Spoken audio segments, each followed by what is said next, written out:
en juin dernier avec des collègues espagnols. On a visité notamment 2 mines où on produit du coltan. Je pense que ce qui est important de dire, c'est que le coltan ou les ressources naturelles de manière générale ne sont pas à la base du conflit au Congo. C'est pas la source du conflit, c'est pas l'origine du conflit. C'est un conflit qui a des origines multiples. Par contre, ce qui est important de savoir, c'est que les ressources naturelles contribuent à faire durer ce conflit en permettant le financement, notamment des groupes rebelles. Et donc c'est là qu'il y a un lien important et c'est là qu'il faut faire quelque chose. Parce que l'exploitation illégale pour partie de ces mines va permettre aux groupes rebelles de se financer et donc de continuer ce conflit.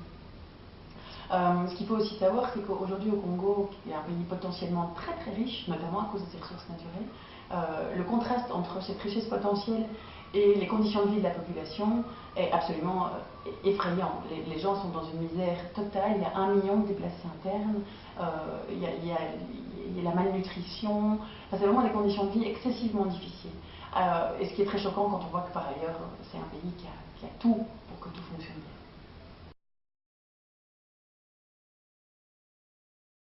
Le secteur artisanal au Congo, ça représente beaucoup de choses en fait. C'est situé principalement à l'est de la RDC, à la différence du secteur industriel qui est plutôt dans le Katanga. Et si d'un point de vue chiffre en termes d'exploitation, c'est évidemment moins important que l'industriel.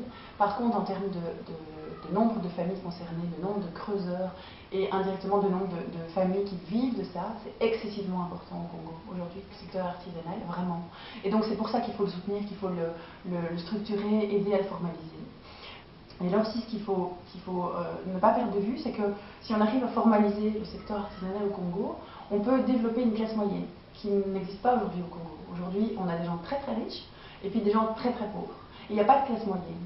Et pourtant, cette classe moyenne, elle serait vraiment importante, d'abord pour augmenter la qualité de vie des gens, évidemment, mais aussi pour soutenir la démocratisation, la lutte contre la corruption. Donc il y a vraiment un enjeu important là derrière. Et quand on voit les conditions de vie des creuseurs artisanaux, les conditions de travail, d'abord ils creusent à main nue, pieds nus, il y a des éboulements tous les jours, il y a des morts tous les jours, c'est vraiment des conditions de travail excessivement difficiles.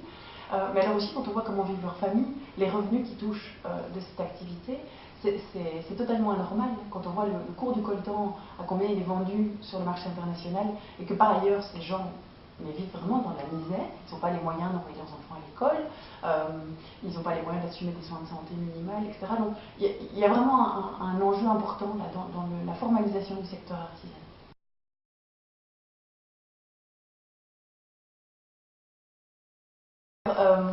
C'est une question difficile, parce que c'est une question sensible, parce que ça touche aux relations principalement entre le Rwanda et le Congo. Et on sait qu'aujourd'hui, le Rwanda exporte beaucoup plus de minerais qu'il n'est capable d'en produire, en fonction de ce qu'il a dans son sol. Donc on sait pertinemment qu'il y a quand même toute une partie du minerai exploité illégalement au Congo qui transite par le Rwanda, où il est vendu. Des problèmes politiques et des problèmes de transparence. Les politiques congolais ont tendance à soutenir d'abord le secteur industriel, donc plutôt au Katanga, parce qu'il rapporte énormément, très très vite. C'est des contrats gigantesques et ça permet à certains politiques congolais peu honnêtes d'amener beaucoup d'argent d'un coup. Et même pour ceux qui sont honnêtes, ça permet, je veux dire, d'amener beaucoup d'argent en une fois dans les caisses de l'État. Le GESC pour lequel je travaille fait donc partie d'une coalition d'ONG européennes qui travaille sur cette initiative de la Commission européenne sur les minerais des conflits. Et c'est vrai qu'on est assez déçus du contenu de cette initiative qui est vraiment, selon nous, faible. Et en tout cas qui va probablement pas ou peu permettre d'améliorer la situation de l'exploitation illégale des ressources naturelles au Congo. Donc, cette initiative se base sur les principes de l'OCDE et reprend notamment tout ce qu'on appelle la diligence raisonnable, telle que prévue par l'OCDE. Donc ça c'est très positif, parce que vraiment on part de quelque chose qui est reconnu sur la scène internationale, accepté, utilisé dans d'autres législations. Donc ça c'est vraiment l'aspect positif. L'autre aspect positif, c'est que l'initiative européenne n'a pas un scope géographique précis, comme le Dodd-Frank Act, cette législation américaine en la matière. Par contre, là où on est vraiment déçu, c'est que c'est une initiative d'abord qui est volontaire, donc il n'y a aucune obligation pour les entreprises. Et on sait, expérience à l'appui, notamment sur base des normes de l'OCDE, que tant qu'une entreprise n'est pas contrainte de faire quelque chose, pour la grande majorité, elles vont avoir du mal à se mettre en route.